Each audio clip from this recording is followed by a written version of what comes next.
Good morning all of you. Welcome to Amrit Gyan. आइए आज हम स्टार्ट करते हैं टॉप 30 क्वेश्चंस जो कि आपके केमिस्ट्री सब्जेक्ट से रिलेटेड हैं और ये आपके बीएससी एंट्रेंस एग्जाम के लिए बहुत ही महत्वपूर्ण हैं।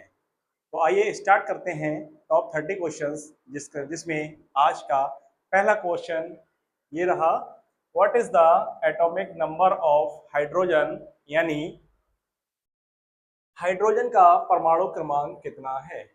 देखिए, हाइड्रोजन का परमाणु क्रमांक या परमाणु संख्या यानी एटॉमिक नंबर कितना होता है। Option number A 1, B 2, C 3 and D 4। देखिए, एटॉमिक नंबर फर्स्ट नंबर पर हाइड्रोजन होता है, सेकंड नंबर पर हीलियम, ठीक है, हाइड्रोजन, हीलियम, फिर क्या आता है लिथियम और बेरिलियम। ठीक है, ये एक परमाणु क्रमांक का क्रम है जिसमें हाइड्रोजन का परमाणु क्रमांक पूछा गया है। तो first option number A, hydrogen का एटॉमिक नंबर 1 होता है, इसलिए option number A right answer होगा। Question number 2, what is the chemical formula for glucose. Glucose का केमिकल फार्मूला यानी रासायनिक सूत्र क्या है। Option number A C6H12O6, B C6H5 C6 sorry C5H10O5, C C3H6O3 and D C4H8O4। Glucose, glucose का formula पूछा है। ग्लूकोज कार्बोहाइड्रेट्स होते हैं, ठीक है, ये सरल कार्बोहाइड्रेट है। तो इसमें पूछा गया है इसका फार्मूला, तो ऑप्शन नंबर ए इसका राइट आंसर हो जाएगा C6H12O6। ठीक है, क्योंकि इसमें कार्बन और ऑक्सीजन दोनों ही बराबर मात्रा में होते हैं, दोनों ही 6 होते हैं और हाइड्रोजन इसका जस्ट डबल होते हैं जो कि 12 होते हैं। तो answer number A is the right answer C6H12O6। Question number 3, which of the following is the primary component of air। Air का मुख्य घटक क्या है, यानी वायु का मेन कंपोनेंट, प्राइमरी कंपोनेंट पूछा गया है। Option number A oxygen, B nitrogen, C carbon dioxide and D argon. देखिए, इसमें ऑक्सीजन, वायुमंडल में जो वायु में ऑक्सीजन की मात्रा जो होती है वो 21% होती है और नाइट्रोजन 78% होती है और बाकी जो भी गैसेस होती है वो 1% में पाई जाती हैं, जैसे कार्बन डाइऑक्साइड, आर्गन, ये सभी 1% में पाई जाती हैं। तो सबसे अधिक इसमें एयर में नाइट्रोजन होती है, जो हमारे वायुमंडल है, एटमॉस्फेयर है, उसमें सबसे अधिक मात्रा में नाइट्रोजन गैस पाई जाती है जिसकी मात्रा क्वांटिटी 78% होती है। तो इसलिए इसका right answer option number B nitrogen is the primary component of air, यानी नाइट्रोजन वायु का मुख्य घटक है। Question number 4, what is the chemical formula for sodium chloride, यानी सोडियम क्लोराइड का रासायनिक सूत्र क्या है। देखिएगा, सोडियम क्लोराइड, सोडियम सोडियम को Na से लिखा जाता है और क्लोराइड यानी Cl होता है, और सोडियम पर एक पॉजिटिव चार्ज होता है और Cl पर एक नेगेटिव चार्ज पाया जाता है। क्यों होता है, क्योंकि सोडियम के लास्ट सेल में एक इलेक्ट्रॉन की अधिकता होती है जो दूसरे एलिमेंट को त्याग देता है। यहाँ पर Cl इलेक्ट्रॉन, एक इलेक्ट्रॉन Na से ग्रहण कर लेगा और Cl पर माइनस चार्ज हो जाएगा और Na पर प्लस चार्ज हो जाएगा, और ये दोनों मिलकर क्या बना लेंगे बच्चों, NaCl बना लेंगे। और यहाँ पर सोडियम क्लोराइड का जो फॉर्मूला हो जाएगा ऑप्शन नंबर ए NaCl। ठीक है, बी ऑप्शन Na2Cl ये नहीं होगा, NaCl2 भी नहीं होगा और Na2Cl2 भी नहीं होगा, क्योंकि ये जो फॉर्मूला है वो वैलेंसी के हिसाब से होते हैं। ठीक है, तो option number A NaCl is the right answer. Question number 5, which of the following is an example of a chemical change। निम्न में से केमिकल चेंज यानी रासायनिक परिवर्तन का उदाहरण क्या है। देखिए ऑप्शन नंबर ए आइस मेल्टिंग यानी बर्फ का पिघलना, बी वाटर बॉइलिंग यानी जल का उबलना, सी बर्निंग ऑफ पेपर यानी कागज को जलाना, and D crushing of a rock यानी चट्टान का कुचलना। तो देखिए इसमें रासायनिक परिवर्तन का उदाहरण पूछा है। रासायनिक परिवर्तन में क्या होता है, जब किसी परिवर्तन में उसको चेंज करते हैं एक पदार्थ से दूसरे पदार्थ में, तो वापस उसे पुनः रूप में वापस अपनी पूर्व अवस्था में नहीं लाया जा सकता, तो इसे केमिकल चेंज का उदाहरण कहते हैं। और भौतिक परिवर्तन क्या होते हैं, अगर उसे एक पदार्थ से दूसरे पदार्थ में बदल दिया जाए तो पुनः उसे अपनी पूर्व अवस्था में लाया जा सकता है, उसे फिजिकल चेंज यानी भौतिक परिवर्तन कहते हैं। तो यहाँ पर देखिए आइस मेल्टिंग, जब हम बर्फ को गलाते हैं तो जब हम बर्फ को गलाएंगे उसमें थोड़ी सी भी हीट प्रदान करें तो ये गलकर लिक्विड में चेंज हो जाएगी, और लिक्विड को जब फ्रीज करेंगे तो वापस आइस में चेंज हो जाएगी, तो इसलिए ये फिजिकल चेंज का एग्जाम्पल होगा। बॉइलिंग वाटर, बॉइलिंग वाटर यानी जल को जब हम उबालते हैं तो वेपर में चेंज हो जाता है, और वेपर को जब कंडेंसेशन करेंगे यानी उसे संघनित करेंगे तो ये वापस वाटर में चेंज हो जाएगा, तो ये भी हमारा एग्जाम्पल फिजिकल चेंज का होगा। Burning of a rock, sorry burning of paper, कागज को जलाना, अगर हम एक बार कागज को जला दें तो वो राख पे चेंज हो जाता है और वापस राख को पुनः कागज नहीं बनाया जा सकता, तो ये हमारा एग्जाम्पल केमिकल चेंज का होगा। Option number C is the right answer. D option है क्रशिंग और रॉक यानी चट्टान को कुचलना, अगर हम चट्टान को तोड़ दें तो चट्टान के छोटे छोटे टुकड़े हो जाएंगे, ठीक है, उसका भौतिक स्वरूप चेंज होगा लेकिन केमिकल चेंज उसमें कुछ भी नहीं होगा, ठीक है। तो इसलिए option number C is the example of a chemical change.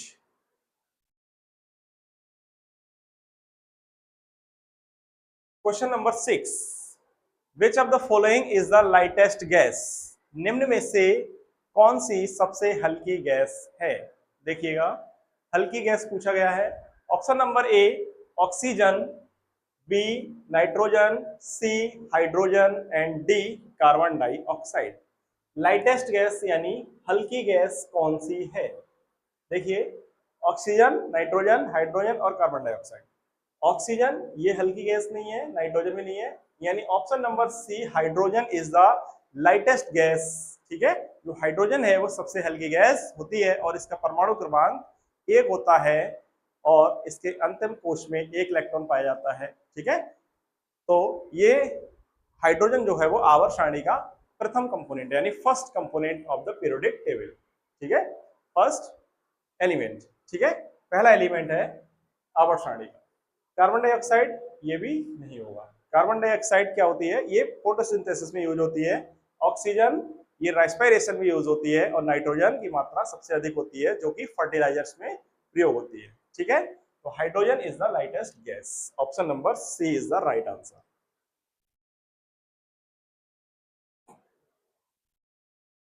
Question number 7, what is the chemical formula of methane, methane का रासायनिक सूत्र क्या है। देखिए मेथेन का रासायनिक सूत्र पूछा गया है। मेथेन यानी एक कार्बन, मेथेन में कितने कार्बन होते हैं, एक, और कार्बन की वैलेंसी 4 होती है, इसलिए इसमें 4 हाइड्रोजन जुड़ जाएंगे। तो इस तरीके से जो मेथेन का फार्मूला बन जाता है वो CH4 होगा। यहाँ पर option number B CH4 is the right answer. Option number A CH3 है, इसमें एक हाइड्रोजन की कमी है, तो ये एल्किल ग्रुप का होता है जिसका नाम क्या है, यहाँ पर ये मेथिल होगा, METHYL, और CH4 क्या होगा, ये मेथेन होता है, क्या होता है, मेथेन, क्योंकि एल्केन का फर्स्ट मेंबर है। C2H6 ये एथेन है, ये एल्केन का सेकंड मेंबर होता है, और C3H8 ये प्रोपेन है जो कि एल्केन का थर्ड मेंबर है, ठीक है। तो option number A methyl, B methane, C ethane and D propane, तो B is the right answer. Question number 8, which of the following is a metal, निम्न में कौन सा मेटल है यानी कौन सी धातु है। देखिए धातु क्या होती है, देखिए यहाँ पर sulphur, option number A sulphur, B nitrogen, C zinc and D oxygen. ठीक है, देखिए जिस पर पॉजिटिव चार्ज आता है वो सभी क्या है, मेटल होते हैं, क्योंकि मेटल अपने इलेक्ट्रॉन को त्याग देते हैं। ठीक है, और मेटल्स जो होते हैं वो सभी ठोस होते हैं। ठीक है, पारा एक ऐसा मेटल है जो कि लिक्विड फॉर्म में होता है। ठीक है, यहाँ पर सल्फर, सल्फर यानी एस, ठीक है, ये नॉन मेटल है। नाइट्रोजन एक गैस होती है, ये भी नॉन मेटल है। ऑक्सीजन भी एक गैस है। ठीक है, तो यहाँ पर जिंक क्या है, एक मेटल है, यानी Zn। ठीक है, और Zn पर पॉजिटिव चार्ज होता है। क्या होता है, पॉजिटिव चार्ज होता है, Zn प्लस। ठीक है, तो यानी कि zinc is the metal. Question number 9, what is the molecular formula of ammonia? Ammonia का आणविक सूत्र क्या है? देखिए अमोनिया का आणविक सूत्र, अमोनिया नाइट्रोजन और हाइड्रोजन से मिलकर बनती है। अमोनिया नाइट्रोजन और हाइड्रोजन से मिलकर बनती है। तो यानी अमोनिया क्या होती है, अमोनिया यानी N, और N का मतलब हो गया ये 7N होता है नाइट्रोजन, तो 2,5 यानी इस पर 3 इलेक्ट्रॉन की कमी है। 3 इलेक्ट्रॉन की क्या है, कमी है। तो ये 3 इलेक्ट्रॉन को किसी अदर एलिमेंट से ग्रहण करेगा जो कि इसके साथ क्या होते हैं, हाइड्रोजन जुड़ते हैं। यानी 3 हाइड्रोजन इसके साथ जुड़ जाएंगे, और जब 3 हाइड्रोजन N के साथ जुड़ेंगे तो ये क्या बना लेंगे, NH3 बना लेंगे। क्या बना लेंगे बच्चों, NH3 बना लेंगे। ठीक है, तो इसका मतलब option number A is the right answer. NH4 ये अमोनियम है, N2H2 N3H ये नहीं होंगे। ठीक है, तो इसका मतलब option number A is the right answer. Question number 10, what is the main source of energy in a chemical reaction? रासायनिक प्रक्रिया में, रासायनिक रिएक्शन, केमिकल रिएक्शन में ऊर्जा का मेन स्रोत क्या है? ठीक है, यानी रासायनिक परिवर्तन में ऊर्जा कहां से प्राप्त होती है? देखिए option number A heat, B light, C electricity and D potential energy. Heat यानी ऊष्मा, ठीक है, लाइट प्रकाश, इलेक्ट्रिसिटी विद्युत, पोटेंशियल एनर्जी यानी कि स्थितिज ऊर्जा। ठीक है, तो देखिए केमिकल रिएक्शन में क्या होता है, ऊष्मा उत्पन्न होती है और ऊष्मा रिलीज, मतलब रिलीज भी होती है और ऊष्मा ग्रहण भी होती है। ठीक है, एक ऊष्मा क्षेपी क्रिया होती है, एक ऊष्मा शोषी क्रिया होती है। इस ऊष्मा शोषी क्या होती है, एंडोथर्मिक, यानी इसमें ऊष्मा का अवशोषण होता है, एब्जॉर्ब करती है। और एक्सोथर्मिक यानी ऊष्मा क्षेपी, इसमें ऊष्मा बाहर निकलती है। ठीक है, तो केमिकल रिएक्शन में एनर्जी का जो सोर्स होता है वो क्या है, ऊष्मा यानी हीट होता है। क्या होता है बच्चों, option number A heat is the main source of energy in a chemical reaction. तो बी लाइट से भी नहीं होगी, इलेक्ट्रिसिटी और स्थितिज ऊर्जा यानी पोटेंशियल एनर्जी से भी ऊर्जा नहीं मिलेगी। तो किससे मिलेगी बच्चों, हीट यानी ऊष्मा। क्वेश्चन नंबर 11, देखिए क्या है question number 11, which of the following is the hardest substance? निम्न में से कौन सा पदार्थ सबसे कठोर है? सबसे कठोर पदार्थ की बात हो रही है यहाँ पर। ऑप्शन नंबर ए आयरन यानी लोहा, बी डायमंड यानी हीरा, सी गोल्ड यानी सोना, और डी सिल्वर यानी चांदी। निम्न में सबसे कठोर क्या है? ठीक है, सबसे कठोर धातु पूछी गई है। देखिए क्या है यहाँ पर, आयरन यानी लोहा। देखिए ऑप्शन नंबर ए आयरन ये नहीं होगा, option number B diamond. Diamond जो है वो सबसे कठोर पदार्थ होता है। डायमंड क्या होता है बच्चों, ये सबसे कठोर पदार्थ होता है। ठीक है, तो option number B is the right answer, यानी हीरा सबसे कठोर पदार्थ है। Question number 12, which of the following is an example of a chemical bond? निम्न में से रासायनिक बंधन का उदाहरण क्या है? देखिए, मैग्नेटिक फोर्स चुंबकीय बल, ग्रेविटेशनल फोर्स गुरुत्वाकर्षण बल, आयनिक बॉन्ड यानी आयनिक बंध, और इलेक्ट्रोस्टैटिक फोर्स यानी कि स्थिर वैद्युतिक बल। ठीक है, वैद्युत बल। ठीक है, क्या होगा? इलेक्ट्रोस्टैटिक फोर्स यानी विद्युत स्थैतिक बल। तो यहाँ पर क्या होगा भाई, देखिए रासायनिक बंधन का एग्जाम्पल। देखिए, केमिकल बॉन्ड कितने प्रकार के होते हैं? एक तो आयनिक बॉन्ड होता है। आयनिक बॉन्ड में क्या होता है? इलेक्ट्रॉन ट्रांसफर होता है, यानी इलेक्ट्रॉन का ट्रांसफॉर्मेशन होता है। और एक कोवेलेंट बॉन्ड होता है जिसमें इलेक्ट्रॉन का पार्टनरशिप होता है, जिसमें क्या क्या बनते हैं? 3 टाइप के बॉन्ड बनते हैं, सिंगल बॉन्ड, डबल बॉन्ड और ट्रिपल बॉन्ड। ठीक है, 3 टाइप के बॉन्ड बनते हैं केमिकल बॉन्ड में, यानी जो कि कोवेलेंट बॉन्ड के होते हैं। ठीक है, और एक होता है हाइड्रोजन बॉन्ड। तो यहाँ पर देखिए, मैग्नेटिक फोर्स ये एक फोर्स है, बल है। ठीक है, चुंबकीय बल। ग्रेविटेशनल फोर्स ये गुरुत्वाकर्षण बल है, ये भी एक प्रकार का फोर्स होता है। और इलेक्ट्रोस्टैटिक फोर्स ये भी एक प्रकार का बल है, विद्युत स्थैतिक बल।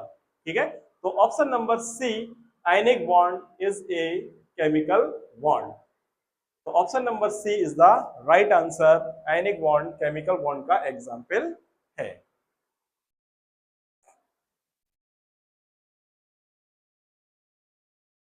Question number 13. Which of the following gases is produced when an acid reacts with a metal? जब अम्ल धातु के साथ क्रिया करता है तो निम्न में से कौन सी गैस उत्पन्न होती है?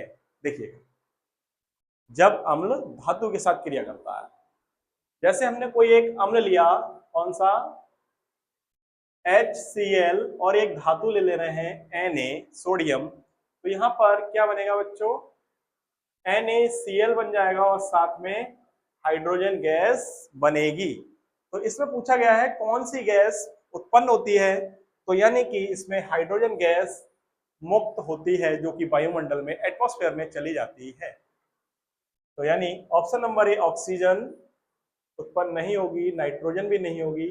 ऑप्शन नंबर सी, हाइड्रोजन ऐसी गैस है जो धातु और अम्ल के साथ क्रिया करने पर उत्पन्न होती है। तो option number C is the right answer. Question number 14. Which element has the highest electronegativity? कौन सा तत्व सबसे अधिक इलेक्ट्रोनेगेटिविटी रखता है? ठीक है, इलेक्ट्रो नेगेटिविटी यानी विद्युत ऋणात्मकता किस एलिमेंट में सबसे अधिक है? Option number A, oxygen, B fluorine, C nitrogen and D chlorine. ठीक है, देखिए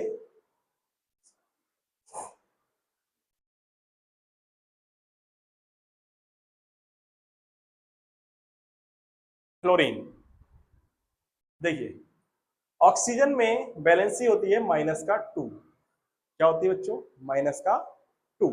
ठीक है, फ्लोरीन में F- होती है, नाइट्रोजन में N-3 और क्लोरीन में Cl-। ठीक है, क्या होती है? Cl-। अब यहां पर सबसे अधिक इलेक्ट्रोनेगेटिविटी किसमें है? सबसे अधिक इलेक्ट्रोनेगेटिविटी जिसमें सबसे कम क्या होगी? इलेक्ट्रिक मतलब निगेटिव चार्ज होगा। तो ऑप्शन नंबर बी और डी में 1 चार्ज है माइनस का, इसमें भी 1 है। ठीक है, तो यानी कि ए ऑप्शन और सी ऑप्शन ये तो गलत हो जाएंगे, बाकी बच्चे 2। ठीक है, अब 2 में फ्लोरीन और क्लोरीन, फ्लोरीन और क्लोरीन ये दोनों हैलोजेंस हैं, हैलोजेंस जो कि आवर्त सारणी के पीरियोडिक टेबल के 17th ग्रुप में पाए जाते हैं। और इन दोनों में 17th ग्रुप में सबसे ऊपर क्या आता है बच्चों? फ्लोरीन होता है। तो फ्लोरीन की इलेक्ट्रोनेगेटिविटी सबसे अधिक होगी, क्योंकि आवर्त सारणी में जब वर्गों में ऊपर से नीचे की ओर चलते हैं तो इलेक्ट्रोनेगेटिविटी घटती जाती है। इसका मतलब फ्लोरीन क्लोरीन से ऊपर है, इसलिए इसकी इलेक्ट्रोनेगेटिविटी फ्लोरीन की अधिक होगी और क्लोरीन की नेगेटिविटी कम होगी। Option number B is the right answer, D गलत हो जाएगा। तो फ्लोरीन की नेगेटिविटी सबसे अधिक हो जाएगी। Question number 15, which of the following is an example of a physical change? निम्न में से फिजिकल चेंज का एग्जाम्पल क्या है? देखिए, भौतिक परिवर्तन, मैंने बताया था भौतिक परिवर्तन में क्या होता है, भौतिक अवस्थाएं चेंज हो जाती हैं, यानी एक अवस्था से दूसरी अवस्था में चेंज हो जाता है और उसे वापस पुनः पूर्व अवस्था में लाया जा सकता है। तो इस चेंज को हम भौतिक चेंज कहते हैं, यानी भौतिक परिवर्तन कहते हैं। और रासायनिक परिवर्तन में अगर एक पदार्थ को दूसरे पदार्थ में बदल दिया जाए तो वह पुनः अवस्था में नहीं लाया जा सकता। तो देखिएगा option number A, burning of paper, कागज को जलाना। अगर कागज को जला दिया जाए तो वापस पुनः कागज प्राप्त नहीं किया जा सकता, तो ये केमिकल चेंज होगा। Dissolution of sugar in water, पानी में चीनी का घुलना। पानी में चीनी घुलती है, ठीक है, तो वापस उसे पुनः चीनी बनाया जा सकता है। कैसे? उसे जब हम गर्म करेंगे तो चीनी शेष रह जाती है और पानी भाप बनकर उड़ जाता है, ठीक है। तो ये option number B is the right answer, physical change का एग्जाम्पल है। रस्टिंग ऑफ आयरन, लोहे पर जंग लगना। लोहे पर एक बार जंग लग जाती है तो वापस लोहा वैसा का वैसा नहीं मिलेगा, ठीक है। कुकिंग ऑफ फूड, भोजन का पकना। एक बार भोजन पक जाता है तो वापस पुनः कच्चा भोजन नहीं बनाया जा सकता, ठीक है। तो option number B, dissolution of sugar in water, यानी पानी में चीनी का घुलना भौतिक परिवर्तन का उदाहरण है। Question number 16, what is the chemical symbol of potassium, यानी पोटेशियम का रासायनिक प्रतीक क्या है? देखिएगा, पोटेशियम का रासायनिक प्रतीक क्या है? देखिए, ऑप्शन नंबर ए के, बी पी, सी पीओ और डी प्लेटिनम। पीटी क्या होता है? ये प्लेटिनम है। क्या है बच्चों? प्लेटिनम। पीओ ये पोलेडियम है। क्या है बच्चों? पोलेडियम।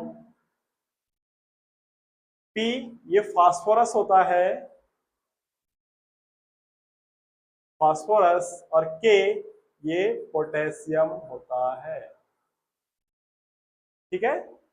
यानी K potassium, P phosphorus, P O palladium and P T platinum.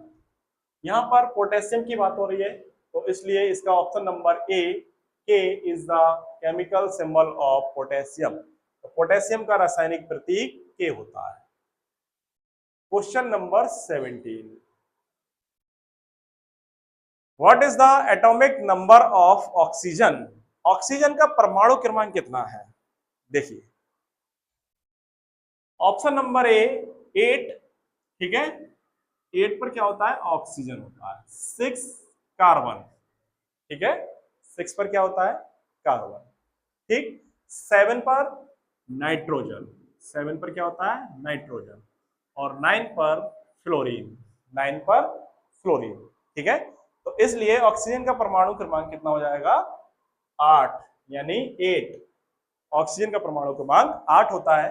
अगर हम इसके इलेक्ट्रॉनिक विन्यास की बात करें तो 2,6 होता है। इसके अंतिम शेल में 2 इलेक्ट्रॉन की कमी पाई जाती है इसके अष्टक पूर्ण करने में, तो इसलिए ये 2 इलेक्ट्रॉन किसी से ग्रहण करता है और ग्रहण करने के कारण ऑक्सीजन पर -2 चार्ज आता है, ठीक है। और ऑक्सीजन एक प्राणवायु है, यानी जीवन के लिए ऑक्सीजन, श्वसन के लिए ऑक्सीजन बहुत ही महत्वपूर्ण है। Question number 18, which of the following is the main component of natural gas? प्राकृतिक गैस का मुख्य घटक क्या है? Option number A methane, B ethanol, C carbon dioxide and D butane, ठीक है। नेचुरल गैस, मीथेन यानी CH4 होता है, एथेनॉल C2H5OH ये अल्कोहलिक समूह होता है, कार्बन मोनोऑक्साइड यानी CO, यानी इसमें ऑक्सीजन एक ही होता है, कार्बन मोनो, मोनो मीन्स एक, ब्यूटेन C4 और H8 ये एल्केन का चौथा सदस्य है, ठीक है। ब्यूटेन जो है वो कार्बन नंबर 4 होता है, ये एल्केन का 4th मेंबर होता है। यानी C4H8। ठीक है, अब इसमें पूछा है नेचुरल गैस का कंपोनेंट क्या है। नेचुरल गैस यानी प्राकृतिक, इनमें सभी में प्राकृतिक क्या होता है, मेथेन। मेथेन एक प्राकृतिक गैस है क्योंकि ये दलदली स्थानों पर पाई जाती है और इसको मार्श गैस के नाम से भी जानते हैं। ठीक है, तो मेथेन यानी option number A is the right answer. Question number 19, which of the following is a non metal. निम्न में से गैर धातु क्या है, यानी नॉन मेटल यानी अधातु, जो धातु नहीं है।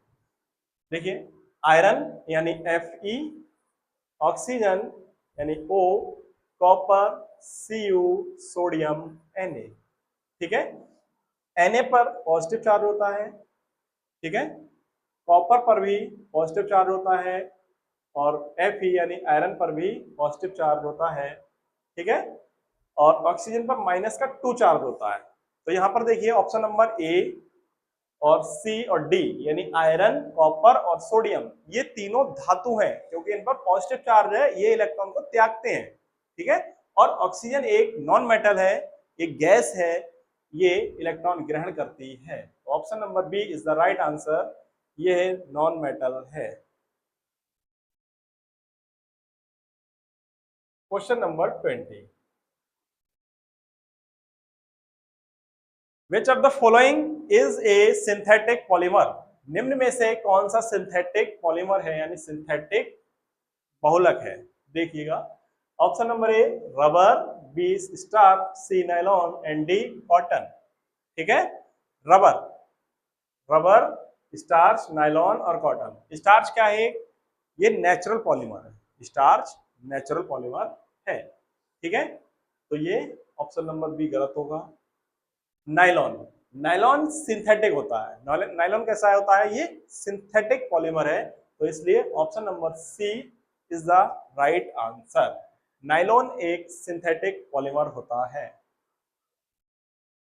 ठीक है, next question number 21, what is the most abundant gas in earth's atmosphere. निम्न में से पृथ्वी के वायुमंडल में सबसे अधिक मात्रा में कौन सी गैस पाई जाती है। देखिए, option number A oxygen, B nitrogen, C carbon dioxide और डी हाइड्रोजन। तो देखिए, इसमें इसकी क्वांटिटी की बात करते हैं। ऑक्सीजन 21% होती है, नाइट्रोजन 78% होती है और कार्बन डाइऑक्साइड और हाइड्रोजन ये 1% में पाई जाती है। किसमें पाई जाती है बच्चों, 1% में आती है। तो यहां पर पूछा है मोस्ट अबंडेंट यानी सबसे अधिक प्रचुर मात्रा में पाई जाने वाली गैस। सबसे प्रचुर मात्रा में पाई जाने वाली गैस कौन सी है पृथ्वी के वायुमंडल में। तो ध्यान दीजिए, ऑक्सीजन, नाइट्रोजन, कार्बन डाइऑक्साइड और हाइड्रोजन। ठीक है, यहां पर नाइट्रोजन सबसे अधिक मात्रा में पाई जाती है जिसकी मात्रा 78% होती है। तो यह सबसे प्रचुर मात्रा में पाई जाने वाली गैस है, इसलिए इसका right answer option number B होगा। ठीक है, क्या होगा, ऑप्शन नंबर बी। ये सभी ऑप्शन बाकी गलत हो जाएंगे, तो नाइट्रोजन सबसे अधिक मात्रा में पाई जाती है। Question number 22, what is the formula of ozone. Ozone का फार्मूला क्या है। देखिए, यहां पर option number A O3, B O2, C O4 और डी O। ठीक है, O क्या होता है, ये ऑक्सीजन है, ऑक्सीजन का साइन होता है जो पीरियोडिक टेबल में है। ठीक है, O4, O2 और O3, O3 ये ओजोन है। ओजोन का जो फार्मूला है वो O3 होता है और ओजोन का जो स्ट्रक्चर अगर हम बनाएं तो इस तरीके से बनता है। देखिए, इस तरीके से ये ओजोन का स्ट्रक्चर बनाया जाता है जिससे कि तीनों ही ऑक्सीजन आपस में कोवेलेंट होते हैं और तीनों ही एक दूसरे की पार्टनर इलेक्ट्रॉनों का पार्टनरशिप से अपने अष्टक को पूर्ण करते हैं। ठीक है बच्चों, ठीक। तो O3 ओजोन का फार्मूला है और ओजोन परत किसमें पाई जाती है बच्चों, समताप मंडल में, पृथ्वी के वायुमंडल के समताप मंडल में, स्ट्रेटोस्फीयर में, ठीक है।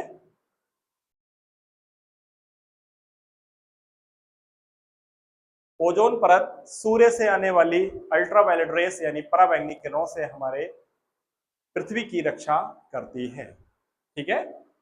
What is the boiling point of water at standard atmospheric pressure? मानक वायुमंडलीय दाब पर पानी यानी जल का बॉइलिंग पॉइंट क्या है, ठीक है। बॉइलिंग पॉइंट क्या है जल का? देखिए, option number A 50 degree Celsius, B 100, C 0 and D 150 degree Celsius. 0 degree Celsius पर जल ये फ्रीज हो जाता है। क्या हो जाता है? फ्रीज हो जाता है, यानी जमने लगता है। डी 150 डिग्री सेल्सियस, ये रॉन्ग होगा, 50 डिग्री सेल्सियस भी नहीं होगा। और 100 डिग्री सेल्सियस पर जल बॉयल होने लगता है, इसलिए इसका बॉइलिंग पॉइंट जो होगा वो कितना होगा बच्चों? 100 डिग्री सेल्सियस होगा। 100 degree Celsius is the right answer, is the boiling point of water at standard atmospheric pressure. Question number 24,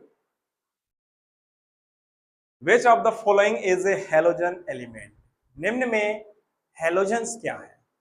कौन सा हेलोजन है? देखिए, हेलोजन पीरियोडिक टेबल के, जो पीरियोडिक टेबल होती है बच्चों,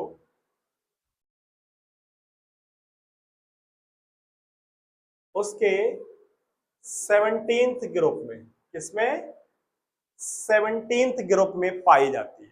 हेलोजन्स पीरियोडिक टेबल के 17वें समूह में पाई जाने वाली गैसेस होती हैं। और ये कौन कौन सी होती हैं?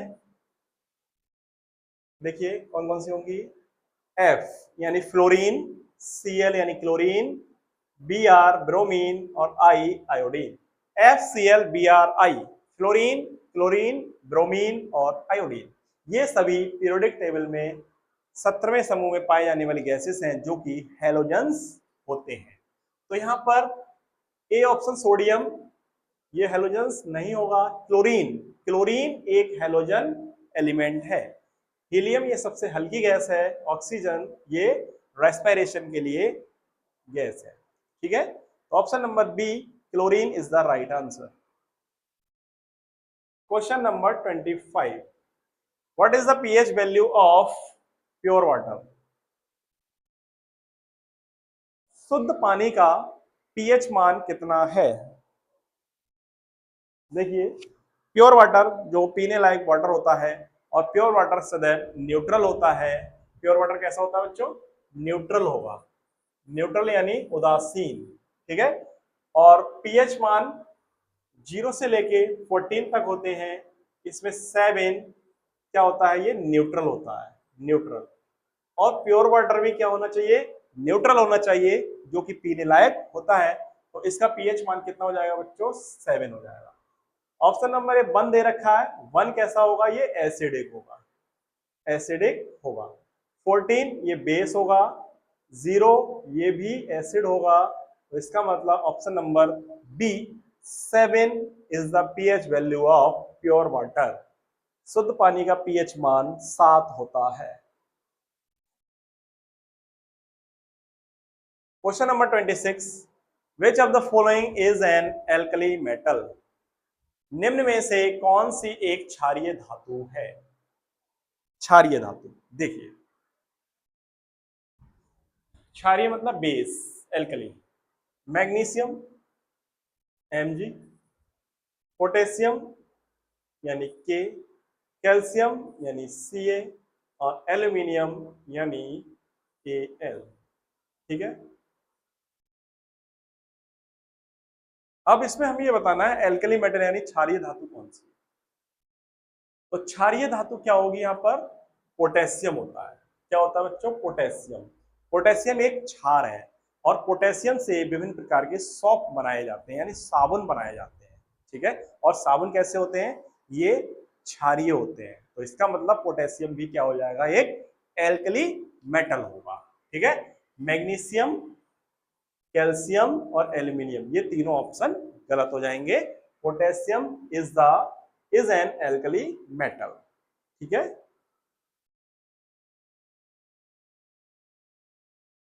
Question number 27, which of the following is used in the preparation of shop. देखिए सॉप की बात आ गई, तो साबुन के प्रिपरेशन में यानी साबुन के निर्माण में निम्न में से कौन सा उपयोग किया जाता है। साबुन के निर्माण में किसका उपयोग करते हैं, देखिए बच्चों, HCl यानी हाइड्रोक्लोरिक एसिड, सोडियम हाइड्रोक्साइड यानी NaOH, सल्फ्यूरिक एसिड यानी H2SO4, नाइट्रिक एसिड यानी HNO3। ठीक है, देखिए साबुन कैसा होता है, क्षारीय होता है, यानी क्षार यानी बेसिक होता है। वो ना तो उदासीन होगा, ना न्यूट्रल होगा, और ना ही अम्लीय होगा। तो ऑप्शन नंबर डी देखिए, यहाँ पर HNO3 एक एसिड है। क्या है, एक एसिड है, तो यानी HNO3 नहीं होगा। सल्फ्यूरिक एसिड भी एक एसिड है यानी अम्ल है, ये भी ऑप्शन नहीं होगा।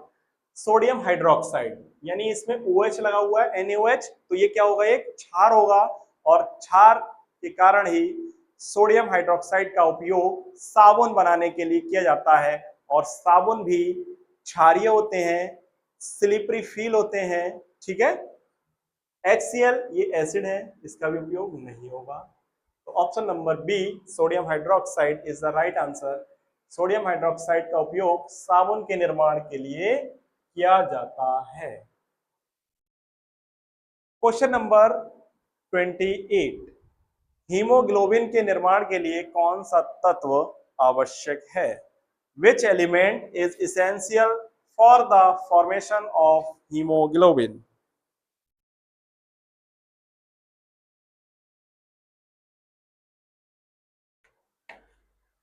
देखिएगा, A option oxygen, B iron, C calcium and D magnesium. Haemoglobin, देखिए हीमोग्लोबिन क्या करता है, ये ऑक्सीजन का परिवहन करता है। ठीक है, ऑक्सीजन का परिवहन करता है। और हीमोग्लोबिन के निर्माण के लिए किस तत्व की आवश्यकता होती है, हीमोग्लोबिन में आयरन नाम का तत्व पाया जाता है। ठीक है, हीमोग्लोबिन में आयरन नाम का तत्व पाया जाता है। ठीक है, जैसे किसी में खून की कमी हो जाती है, या मतलब हीमोग्लोबिन की कमी हो जाती है, तो कहते हैं कि उसमें आयरन की कमी हो गई है, तो उसे आयरन की टेबलेट्स दी जाती हैं और उसमें हीमोग्लोबिन की मात्रा पूर्ण हो जाती है। ठीक है, समझ में आया बच्चों। ठीक, आयरन की कमी से क्या होता है, एनीमिया नामक रोग हो जाता है। ठीक है, तो B option iron is the right answer. Question number 29, what is the main component of limestone. चूना पत्थर का मुख्य घटक क्या है। देखिए चूना पत्थर का मुख्य घटक क्या है। ऑप्शन नंबर ए calcium carbonate, CaCO3, calcium sulphate CaSO4, magnesium carbonate यानी MgCO3, सोडियम कार्बोनेट Na2CO3। ठीक है, कैल्शियम कार्बोनेट CaCO3 और calcium sulphate CaSO4, magnesium carbonate MgCO3, sodium carbonate Na2CO3। Limestone यानी चूना पत्थर, चूना पत्थर में क्या होगा बच्चों, कैल्शियम होगा। ठीक है, चूना पत्थर में क्या होता है बच्चों, कैल्शियम होता है। तो यानी कि कैल्शियम देखिए ऑप्शन नंबर ए में और बी में है। मैग्नीशियम कार्बोनेट नहीं होता और सोडियम कार्बोनेट भी नहीं होगा, यानी चूना पत्थर में ना तो मैग्नीशियम होगा ना सोडियम होगा। तो ऑप्शन नंबर सी और डी गलत हो जाएंगे। अब बच्चे हमारे ऑप्शन नंबर ए और बी। तो इसमें देखिए कैल्शियम कार्बोनेट और कैल्शियम सल्फेट, चूना पत्थर में क्या होता है, कार्बोनेट पाया जाता है। तो इसलिए option number A calcium carbonate is the main component of limestone, यानी कैल्शियम कार्बोनेट चूना पत्थर का मुख्य घटक होगा, कैल्शियम सल्फेट नहीं होगा। तो ए ऑप्शन हमारा सही होगा। क्वेश्चन नंबर 30, ये हमारे आज के सेशन का सबसे अंतिम क्वेश्चन है, यानी last question of this session. What is the most common use of sulphuric acid. Sulphuric acid का सबसे सामान्य उपयोग क्या है? देखिए, फर्टिलाइजर प्रोडक्शन यानी उर्वरक के उत्पादन में, बी मेडिसिन चिकित्सा के रूप में, सी क्लीनिंग यानी सफाई यानी साफ सफाई करने के लिए, और कुकिंग यानी खाना पकाने के लिए। ठीक है, देखिए H2SO4 क्या है, सल्फ्यूरिक एसिड क्या होता है, ये H2SO4 होता है। ठीक है, सल्फ्यूरिक एसिड H2SO, ये एसिडिक होता है। तो एसिड का प्रयोग हम कुकिंग के रूप में तो करेंगे नहीं, कुकिंग के रूप में नहीं करेंगे, तो इसका मतलब जो डी ऑप्शन है वो हमारा गलत हो जाएंगे। ठीक है, खाना पकाने में सल्फ्यूरिक एसिड का प्रयोग नहीं करते हैं। क्लीनिंग में करते हैं, लेकिन वहां पे HCl का प्रयोग किया जाता है। क्लीनिंग के रूप में HCl का प्रयोग किया जाता है, जो टॉयलेट्स होते हैं उसमें HCl डाला जाता है। ठीक है, और मेडिसिन में भी सल्फ्यूरिक एसिड का उपयोग नहीं करते हैं, क्योंकि वो अम्लीय नहीं होती हैं। फर्टिलाइजर प्रोडक्शन यानी उर्वरक उत्पादन में, जी हाँ, फर्टिलाइजर प्रोडक्शन यानी उर्वरक उत्पादन के रूप में सल्फ्यूरिक अम्ल का उपयोग किया जाता है। ठीक है, तो ऑप्शन नंबर ए, उर्वरक उत्पादन सल्फ्यूरिक अम्ल का सबसे सामान्य उपयोग है। ठीक है, तो ए ऑप्शन हमारा राइट हो जाएगा। ठीक है, तो ये थे हमारे आज के टॉप 30 क्वेश्चन, जो कि आपके BSc नर्सिंग एंट्रेंस एग्जाम के लिए, यानी जो भी मेडिकल एंट्रेंस एग्जाम होते हैं उसमें बहुत ही महत्वपूर्ण है। ठीक है, तो इन क्वेश्चंस को आप याद कीजिए।